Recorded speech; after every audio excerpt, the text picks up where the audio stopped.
Angry chants of not our president, love Trump's hate being heard across the country again tonight as protesters continue to target President-elect Donald Trump. This crowd right now from Dallas, Texas, and you can see it's a pretty sizable crowd out there, and we have been watching them for the past few nights here. My next guest joined the crowd at Trump Tower last night. He is the Academy Award-winning director Michael Moore. His new movie is Michael Moore in Trumpland. We discussed this before. You were on several times, and now here you are. We have lots to talk about, but as we look at those pictures, if you can put them up now, you joined one in New York. How did it feel to be there? It felt great, and the randomness of it, because I literally was just on my way to go speak at a documentary meeting, and I got out of the cab, and all of a sudden, a wave of humanity, literally thousands of people coming down the street, and I just joined them. There you are right there. Oh, what were you doing and saying? I'm just saying, I didn't say anything. I let them talk. There were so many thousands. I asked them how many they thought were there. They said about 10,000. I couldn't tell. What'd they say? They are scared for their future. They are, you know, these kids, some of the Hispanic kids that were there, they're in the DACA, you know, a program that they're worried about being taken out of the country. I mean, it's really, there's a lot of fear and a lot of panic amongst a lot of people right now. I've been trying to explain that, and not to take anything away from Donald Trump's victory. But there's so much fear, and this isn't the normal fear of, you know, No. Right. We're old enough to remember when Reagan was elected, and people were like, oh my gosh, it was like, you know, liberals were like, besides themselves. But it was different. Beside themselves. Right, it was a different, this is completely different, and I don't really know how to qualify it. What's scary is that you've got 77% of the country is either women, people of color, or young adults from 18 to 35. That's 77% of the country. So you have a minority, a white man, over the age of 35, somebody who represents the minority of the country, is now in charge. And he has said throughout the whole campaign what he's going to do to them. He has screamed into microphones, I'm going to deport 2 million of you. We'll start with you, the criminals, the 2 million of you who are criminals in the first couple weeks. I think they're justifiably scared, and maybe if you're not of that group, you don't understand that. But I heard it out there in the street, and it was intense. And I was very proud of the fact that so many young people came out, because his presidency has to be opposed right now. His presidency started 2 days ago. That's the attitude people have to have. I mean, remember, the Republicans were ready to start the impeachment hearings on day one against Hillary Clinton. Right. All right? The other side needs to be ready to roll right now to do whatever needs to be done to stop his appointments to the Supreme Court. Is that right, though, to do that? Absolutely. You have to do it. You have to do it only because, look, I appreciate what President Obama said today. We like to see that. We like to see what Hillary Clinton said. Such a classy family. Yes, that's right. And you know, and it's like you watch that and you go, that's the country I want to live in. And I thought too that President Obama and Hillary yesterday were giving a tutorial to Donald Trump, saying, you know, if we had won, this is how we would have wanted you to behave, what you should have been saying, as opposed to threatening riots in the streets if the election didn't go your way. Yeah. When you look at him sitting today at the White House, there was, you know, just me watching, I was like, I wonder if it's what's going through his head is, what have I gotten myself into? Because he looked a little scared. I thought the same thing, but I think it was because, well, first of all, he realized this was going to be his new digs. And this is real. And this is a huge step down. I mean, he goes in there, he says, where's the penthouse? And they said, well, there's only 2 floors. Yeah. The penthouse is the 2nd floor. And probably on the way over, he might have noticed that, or one of his aides told him the majority of people in Washington, D.C. are African American. So in his mind, he's processing, he's going, oh, great, I get to live in a ghetto for 4 years. Good, live in a ghetto. No penthouse. Yeah. This old house. I know this brings He's going to have to work, too. I know this doesn't bring you any pleasure, but you predicted this would happen. And you were on my show just a couple of days before the election? You were on the show? Watch this. Well, I live in Michigan, and so I know why she's going there tomorrow. She wasn't supposed to have needed to go there. But I think this has always been a lot closer than I think I think the Trump vote has probably been undercounted in these polls. Again, in Michigan, in our primary in March, Hillary was ahead of Bernie by 8 to 22 points on the morning of the primary. All the national polls, and 12 hours later, Bernie defeated her. So I don't think you can, these polls, nobody should be sitting back, regardless who you're for. I mean, this is going to be close. Seems like it's going to be close. I agree. The vote is still out in Michigan, but you pegged it. Not only did you peg that, you said Michigan, Wisconsin, and Pennsylvania. There was no blue wall. You were right on. Well, I take no pleasure in that. I've been trying to warn people since the summer because too many of my fellow Hillary voters were doing the end zone dance on the 50-yard line. I saw that.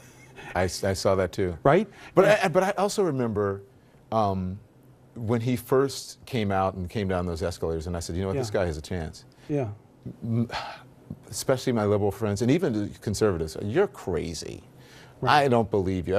I've told this story before. I would go to parties and people, there was one guy who kicked me out of his house because I said, this guy, he had a Donald Trump, Christmas ornament and was making fun of Donald Trump. And he said, there's no way Hillary's going to trounce him. I said, you should never underestimate your opponent. That's your first mistake. Right. Because this guy, actually has a shot. Clearly these liberals never saw Patton. And frankly, what you just said is absolutely true. And there were so many people that were just in their bubble because it felt good. Every time she won a debate, oh, thank God. Every time he said a crazy thing, oh, thank God. Right. And everybody's all gooey and warm and fuzzy inside, and it smells like cinnamon, and we're all happy. And it's like, I'm trying to scream, no, folks, take this seriously. You never watched The Celebrity Apprentice. I did, okay? I mean, this is a popular TV star. And he has manipulated people with so much BS, such a con job to my friends who lost their jobs in the factories in Michigan. And he goes there and he says, I'm going to put a tariff on those cars in Mexico. And he manipulates this, and people were buying it. And it's I don't know, it's very sad. Let's talk a little more. Don't go anywhere. We'll continue on. We'll be right back. Don't go anywhere. All right, I'm back now with Michael Moore. We're going to continue on with our conversation. So let's talk about this because it's fascinating to me that 50% of the electorate did not participate, didn't go out and vote. That's apathy. There was it's a myth, there was no surge of white voters. Right. There was a dramatic drop in black voters. But let's just put that graphic up that we had. So this is in 2008. This is McCain, Obama. Okay. And so the blue, obviously, that's Obama. Red. And then 2012, Romney, Obama. Right. Democrats voting, Republicans voting. And then Trump, Clinton. So there was a dramatic drop in the entire electorate. Right. But also, if you look at those blue, a dramatic drop in Democratic participation. Right. People were not inspired by Hillary Clinton. A lot of people have given up. I mean, they really, there's people who probably aren't watching this because they can't even afford basic cable. People are living from paycheck to paycheck. And I know a lot of people around where I live, they've just said to hell with the whole thing. And it's like you try to say, no, don't do this, because that's exactly what those in power want you to do. They want you to stay home. Do you think it was a woman thing? Because I'm hearing a lot of Michelle Obama 2020. Well, that's a good idea. Can we say you thought of it first? No, a lot of people thought of it before I do it. No, I'm sure there is misogyny out there, and people are. Well, of course, there's misogyny and there's sexism and he fueled it. Yeah. He encouraged it. And women were excited to vote for the first woman. And absolutely, but yes, I mean, look, Democrats have got to. When you say the word, I'm inspired by Hillary, but I get it that some people weren't. Democrats need to start running people who are inspiring, though. Why? I mean, the Republicans, they run Ronald Reagan, they run Schwarzenegger. Why aren't we running Tom Hanks or Oprah? Yeah. I'm serious. I mean, I don't say that as a joke. I mean, I'm really serious. Well, the interesting thing is, why don't we run people who are beloved by the American people? Here's what's interesting to me, is that there are many Republicans who don't and did not like Donald Trump, but they got on the train and they voted for him anyway. Right. Right? Right. There are Democrats who didn't like Hillary Clinton, but the interesting thing is that the progressives and liberals were busy fighting amongst themselves and still going, oh my gosh, you know, Bernie didn't get on the ticket, and they were fighting something Hillary Clinton said 20 years ago and the crime bill and all that. Yeah. That may be well and good, but they did not get behind their candidate. And in a way, I think Bernie and Bernie supporters damaged Hillary Clinton more so than Donald Trump did. Well, Bernie didn't. Bernie was out there campaigning for her every day. I don't believe that at all. In the beginning, before, I think the damage was done. Well, Especially with millennials and with African Americans. Wouldn't you agree that if Bernie had been the candidate on the ballot, he would have been the president-elect? That's my question to you. Well, absolutely. Of course I believe that. You know, so I believe that because if, as you all are saying here, that this was an election about change, well, you know, the difference between Bernie and Hillary was that one was the change candidate and one was part of the system. And if she was perceived as part of the system, I don't think she would have behaved that way. I think she would have done incredible, incredible things. Yeah. But people watching this have got to go to bed tonight remembering again, the majority of our fellow Americans wanted her, not him. She is winning the popular vote. That's who the American people agree with, Hillary Clinton.